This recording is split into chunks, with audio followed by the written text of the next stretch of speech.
আসসালামু আলাইকুম। আয়েশা কুকিং স্টুডিওতে আপনাদের সবাইকে স্বাগতম। আজকে আমি আপনাদের সাথে খুব সহজে পুদিনা দিয়ে হেলদি একটা ড্রিঙ্ক শেয়ার করব। ঘরে থাকা কিছু উপকরণ দিয়ে কিভাবে আপনারা এই ড্রিঙ্কটা তৈরি করবেন চলুন দেখে নিই।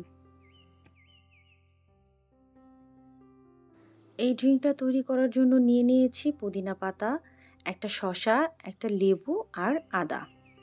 পুদিনা পাতাগুলোকে খুব ভালোভাবে ধুয়ে 1 কাপ পরিমাণে নিয়ে নিয়েছি। তারপর শসাটাকে টুকরো টুকরো করে কেটে ব্লেন্ডার জারে দিয়ে দিলাম।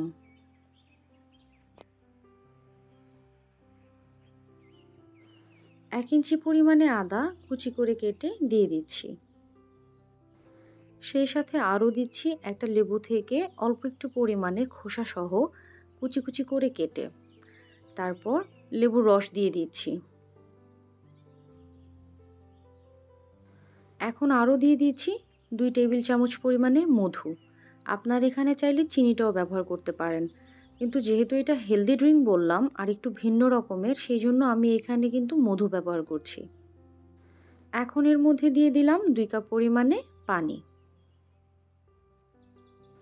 সবগুলো উপকরণ খুব ভালোভাবে ব্লেন্ড করে নিব। ভালোভাবে ব্লেন্ড করার পর একটা ছাঁকনি দিয়ে ছেঁকে নিচ্ছি।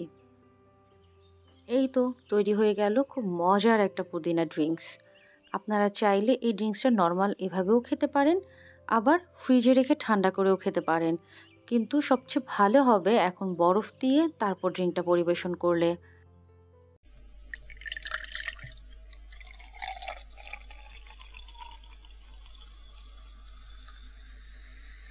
আশা করি আমার এই রেসিপিটা আপনাদের কাছে খুব ভালো লেগেছে।